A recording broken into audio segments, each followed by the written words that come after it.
Bismillahirrahmanirrahim. Assalamualaikum Assalamualaikum warahmatullahi warahmatullahi wabarakatuh. wabarakatuh. Perkenalan, nama saya Muhammad Zaka Farid Muslah. Saya Syifa Vela Sofia Husna.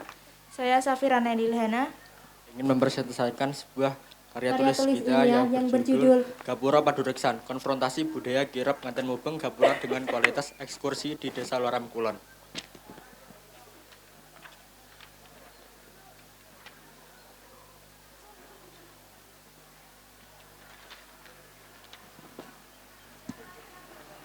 Latar belakangnya, dalam masyarakat Jawa ini dipenuhi dengan ritual dan tradisi, dimulai dari manusia ketika masih dalam kandungan hingga sampai dalam kematiannya.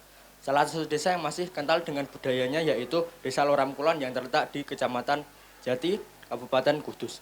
Nah, desa ini terkenal dengan salah satu penyebaran agama Islamnya yang mempunyai peninggalan berupa masjid dan gapura. Masjid ini terkenal dengan Masjid Wali At-Taqwa. Nah, yang mempunyai halaman yang luas dan mempunyai dua gapura yang kokoh dengan identik dengan batu bata seperti halnya di Masjid Menara ini. Masjid ini juga termasuk akulturasi dari ajaran Islam dan ajaran Hindu-Buddha. Nah, di desa ini juga terdapat beberapa peninggalan dari pendiri Masjid At-Taqwa itu sendiri, yaitu Gapura Padureksan, Ampiang Maulid Nabi, dan Ngantun Mubeng Gapura.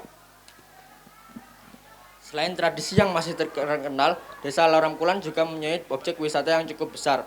Objek yang meliputinya budaya atau sejarah, pendidikan, dan industri kerajinan. Di desa tersebut masih banyak pengunjung yang hanya sekedar foto maupun beribadah. Hingga di waktu sore hari, banyak orang yang berkunjung dari berbagai desa. Karena Desa Loram Kulon menyediakan berbagai jenis makanan ringan yang membuat banyak orang tertarik untuk membelinya. Ada juga yang sambil berkunjung ke Masjid At-Taqwa karena letak jualan makanan ringan tersebut bertempat di Masjid At-Taqwa. Itulah yang membuat wisata Masjid At-Taqwa dan tradisi Loram Kulon makin terkenal. Adapun rumusan masalahnya: A. Bagaimana bentuk tradisi Nganten Mubeng Gapura? B. Bagaimana nilai dan norma yang berlaku dalam tradisi Nganten Mubeng Gapura? C. Mana apa yang terdapat pada tradisi Nganten Mubeng Gapura? Tujuannya yaitu untuk mengetahui bentuk tradisi Nganten Mubeng Gapura, B. Untuk mengetahui nilai dan norma yang berlaku dalam tradisi tersebut, C. Untuk mengetahui makna yang terdapat dalam tradisi tersebut. Manfaatnya yaitu menambah wawasan tentang tradisi Nganten Mubeng Gapura. Yang kedua, mengetahui bentuk dan tradisi Nganten Mubeng Gapura. Dan yang ketiga, dapat memahami makna dari tradisi Nganten Mubeng Gapura. Kemudian yaitu kajian pustaka. Baik, saya akan melanjutkan dari teman saya, yakni dalam kajian pustaka terdapat 5 variabel. Yang pertama, tradisi, kirab budaya Gapura Padureksan, Nganten Mubeng Gapura, dan yang terakhir adalah ekskursi. Tradisi termasuk kebiasaan atau bentuk perbuatan yang dilakukan berulang-ulang dengan cara yang sama. Di dalam tradisi Jawa, ada beberapa yang masih kental dilakukan dalam tradisi Jawa, di antaranya yaitu tingkeban, sadranan, syawalan, dan pernikahan di adat Jawa. Nah, tradisi Nganten Mubeng Gapura ini termasuk di dalam pernikahan adat Jawa yang berupa tahapan-tahapan dan proses yang panjang, meliputi siraman modiraninani dan serah-serahan, upacara ngatik, balangan suruh, nyantri, dan lain-lain. Selanjutnya yakni kirab budaya. Pada hakikatnya, kirab budaya merujuk kepada perarakan perjalanan bersama-sama atau beriringan secara teratur dari depan sampai belakang dalam suatu rangkaian acara. Tujuan kirab budaya sendiri adalah untuk memberikan hiburan bagi masyarakat setempat, mensyukuri nikmat Allah kepada kita, melestarikan budaya tradisional, serta diadakannya kirab seni budaya ini merupakan simbol syukur dari masyarakat.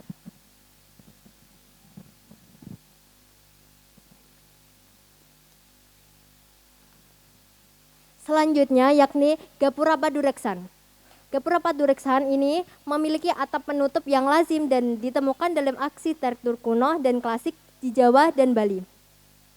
Dan selanjutnya ada Nganten Mubeng Gapura. Ini menjadi poin penting bagi judul kami yang berjudul Gapura Padureksan konfrontasi budaya kirap pengantin Mubeng Gapura dengan kualitas ekskursi di Desa Loram Kulon, Kabupaten Kudus. Dalam Gapura pengantin Mubeng Gapura ini identik dengan Masjid At-Taqwa yang dibangun pada tahun 1669 sampai 1697 di Desa Loram Kulon.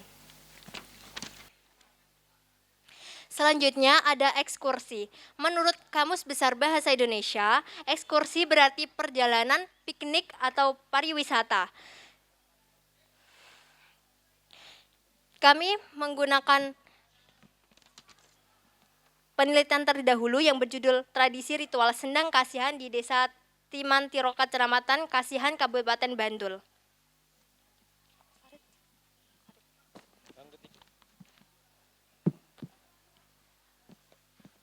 Yang ketiga yaitu metodologi penelitian. Pertama, pendekatan penelitian kita mendengar bersifat kualitatif dengan metode naratif deskriptif, sehingga akan menghasilkan data berupa kata-kata saja. Waktu dan lokasinya yaitu berjumpa yang waktunya kurang lebih 2 bulan, dan lokasinya yaitu di Desa Loram Kulon, Kecamatan Jati, Kabupaten Kudus. Karena lokasi ini memang cocok dan tepat oleh peneliti untuk melakukan penelitian. Bentuk penelitian ini berupa data kualitatif dengan menggunakan metode naratif. Bentuk naratif dalam penelitian ini digunakan untuk mengetahui secara lebih terperinci dan mendalam tentang tradisi nganten Mubeng Gapura yang ada di Desa Loram. Teknik pengambilan sampelnya menggunakan purposive sampling. Purposive sampling merupakan teknik penarikan informasi dengan tujuan tertentu dan dipilih dengan cermat hingga relevan dengan desain penelitian.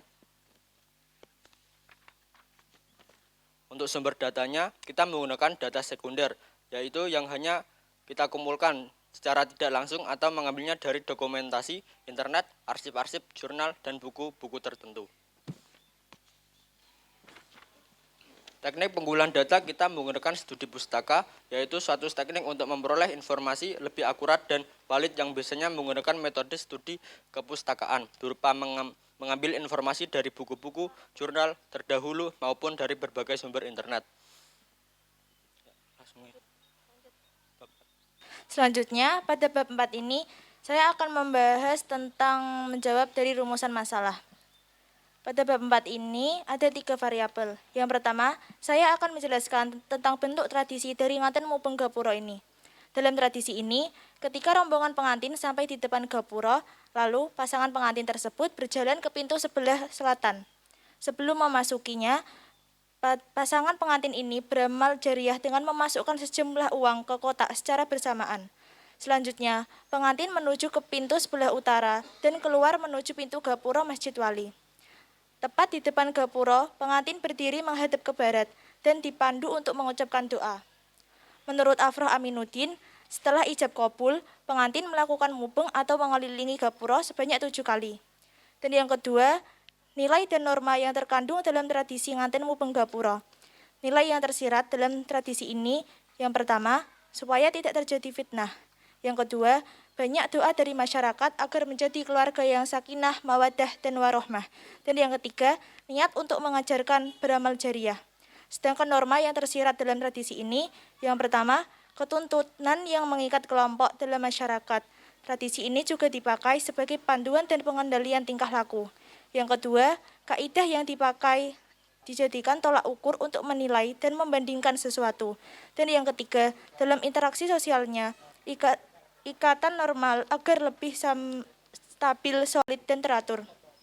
Dan yang terakhir, makna yang terkandung dalam tradisi nganten mubeng gapura. Tradisi ini mengandung beberapa makna. Tradisi ini bertujuan mendekatkan pengantin ke masjid, yang berarti bagaimana membangun rumah tangga yang selalu diridhoi dan diberkahi oleh Allah. Selanjutnya ada simpulan dan saran. Berdasarkan hasil penelitian di atas yang sudah dibacakan saya dan teman saya, terdapat simpulan dan saran, yakni pertama, tradisi nganten mubeng gapura dilaksanakan dengan mengitari Masjid Wali At-Taqwa Loram Kulon, Jati Kudus. Setelah pengantin melakukan ijab kabul, para pengantin menuju Masjid Loram Kulon dengan menggunakan transportasi berupa mobil atau lainnya, dan pakaian yang digunakan pengantin juga khas dari Jawa, yaitu kebaya. Yang kedua yakni norma yang terkandung dalam tradisi ini, yaitu masyarakat setempat masih percaya dan harus menjaga perkataan serta perbuatan akhlak dan nilai-nilai agama. Yang ketiga yakni terdapat simbol dan makna yang terkandung dalam tradisi ini. Simbol dan maknanya di tradisi ini yakni setiap prosesnya memiliki keunikan dan kekhasan tersendiri sebagai simbol dari nganten mubeng. Di antara prosesinya mengisi kas, menulis buku tamu, berdoa, mengitari masjid 7 kali. Yang keempat adalah kawasan wisata di Saloram Kulon, dan yang kelima yaitu hasil dari ekskursi atau wisata di Saloram Kulon. Baik, yang dapat saya sampaikan dari presentasi kami. Apabila ada kesalahan atau kesalahan kata atau menyinggung perasaan para hadirin yang ada di sini, kami bertiga meminta maaf. Wassalamualaikum warahmatullahi wabarakatuh.